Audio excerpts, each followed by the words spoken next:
had a few people ask how to make these little keychain bag scarves, and so I'm going to make a tutorial today real quick on how to make these. But first, if you're somebody who is not interested in making them, I have them linked in my Etsy in my bio, so you can shop or order them there. I have more prints than this available. And if you're somebody who wants them in bulk, whether it's for like a bridal party, or maybe you're going to give them out. I had an order for a bunch of teachers, something like that. Anyways, I can accommodate bulk orders too, and have a little bit different pricing for that.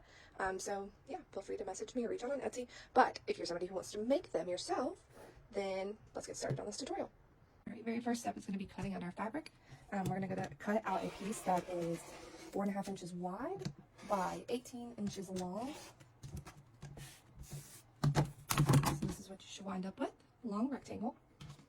After we get it cut out, we're going to take it over and give it a little iron. So I'm going to fold it over right sides together and long ways down the longest side, so like this here. And we're just going to give it a quick press.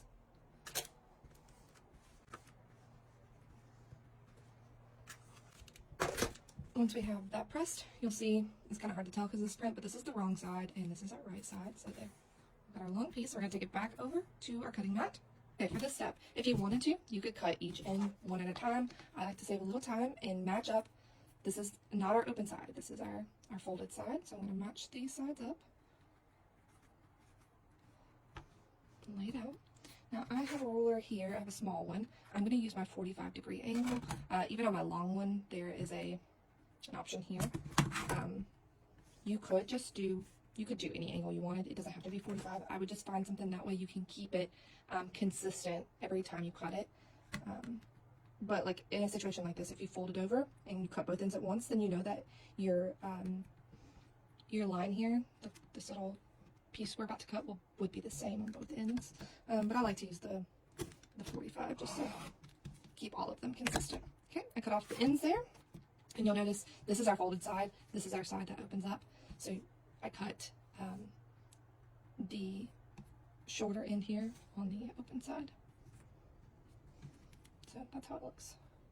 Okay, we got both sides cut, so now we're going to take it over to the sewing machine. Okay, once we're over here, I just like to fold it back in half and just kind of finger press here. So it gives me a little bit of an indent there, which is going to help me when I go to sew, because I like to leave my opening in the center. I'm going to put my stitch length down to about a 2. I just want a real nice tight stitch on these. And I'm going to start by sewing down from this point. We're going to go down the edge, down the open side, stop in the middle, leave a small gap, back down to the, so this is the folded side that we will not be sewing on. We're only sewing to close it up. I'm going to sew with a 1/4 inch seam allowance. Here's my line that I kind of finger pressed here. Get a back stitch, just leave a tiny opening, start back up. Then I'm going to be careful not to clip into your seam. Clip the corner. I'm going to clip closely down this edge and just right here at the corner, like that. We're going to do the same to this end. And now we're going to go in with a, I use this little tool just to flip it inside out. They have different tools for that, or you could even try sliding like a safety pin in there. I'm just going to push it to the end and catch it. Turn that end inside out. But I'm going to go back in and do the opposite end.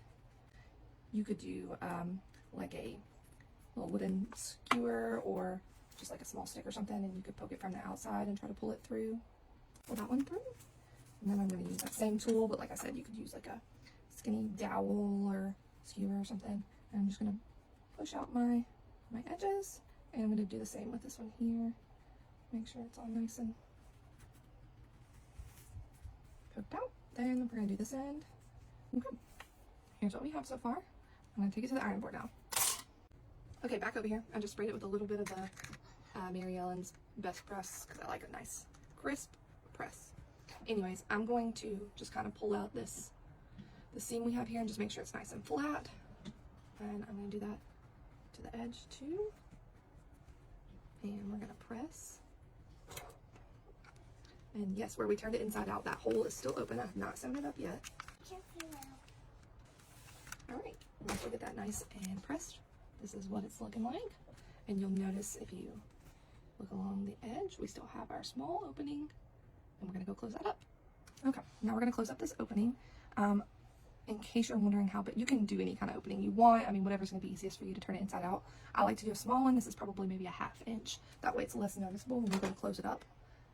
Again, this is not necessary, but because I want to keep the stitching as small as possible on the outside, I kind of just place my finger in there and place these clips here so I can kind of see that this is in between is all I'm going to be sewing. I'm going to take it back over here, and I do it very close to the edge, maybe like 1/8 of an inch or less.